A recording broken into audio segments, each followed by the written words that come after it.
It is World Cup week here in June of 2018, and let's do a little reality check for where the USA stands in comparison with a couple of other nations that happen to be participating in the 2018 World Cup. Iceland and Uruguay. And let's take a look at Uruguay first. A population of 3.4 million people coming out of a very tough South America CONMEBOL qualifying region. They'll be at the World Cup. I think this will be their fourth in the last 5 cycles. And compare that to USA's population at 330 million people. USA has a population that's 97 times larger than that of Uruguay. And yet here we sit, USA is at home, Uruguay is going to the World Cup finals in Russia. You look at the US soccer player pool, we have 330 million people. Again, 97 times larger than Uruguay. We can't do anything better than mediocre. How about Iceland? They're coming out of another tough qualifying region out of Europe. Their population is 330,000. That is almost 1,000 times smaller than USA's 330 million population. So, 2 examples here of nations, small nations, maximizing their potential. In Iceland's case, every last drop. Iceland is the size of some moderate-sized U.S. cities, for goodness sakes. And USA, with its massive, massive soccer potential, can't finish ahead of Honduras and Panama in the easiest region in the world for World Cup qualifying. And USA failed for the first time since 1986, since before MLS. And again, what has changed in the 7 or 8 months since USA failed or crashed out of World Cup qualifying? Nothing has changed. We've reelected the same leadership.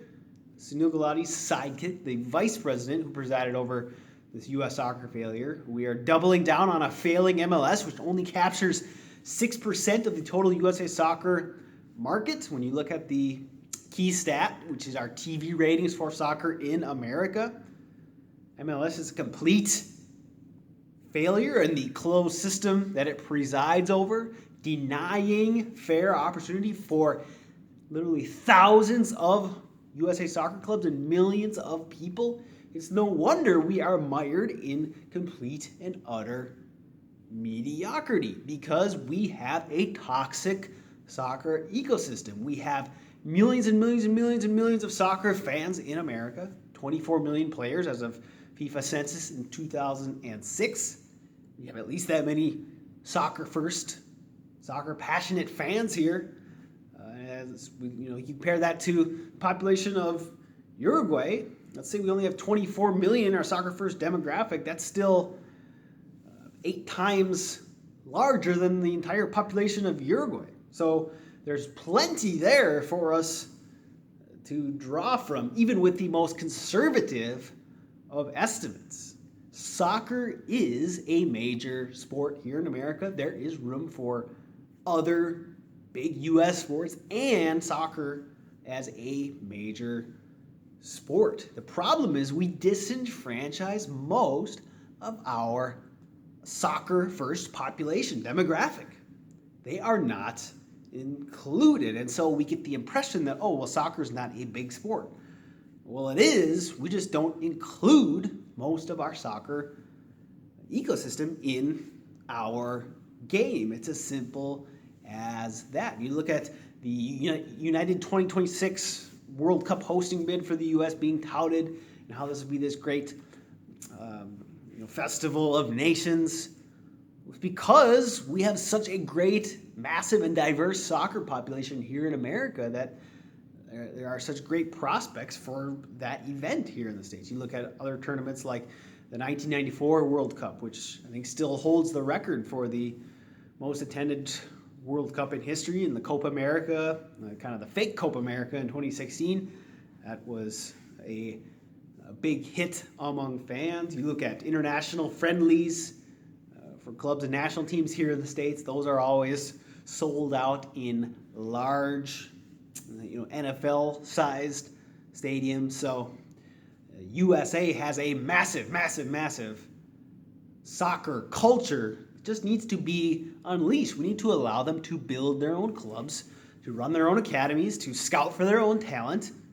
We need to let the best rise to the top based on merit, just like the rest of the world does. We need to do the same. USA is playing on a completely different playing field with a completely different script. They are not playing authentic soccer, which is based on equality and opportunity, which is based on earning your way up on merit. So as you watch the World Cup, USA, will you take this lesson? Will you sit on the sideline and wonder what happened?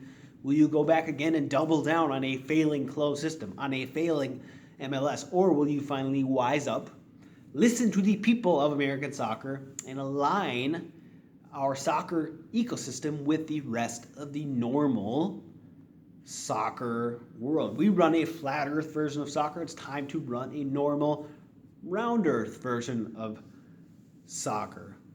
It's up to us, people of American soccer. Do we want to continue down the road of failure, or will we use 2018 catastrophe and turn around and build towards a great American soccer future? So if you like this video, make sure to share it all across social media, and also subscribe right here to my channel, and I'll talk to you soon.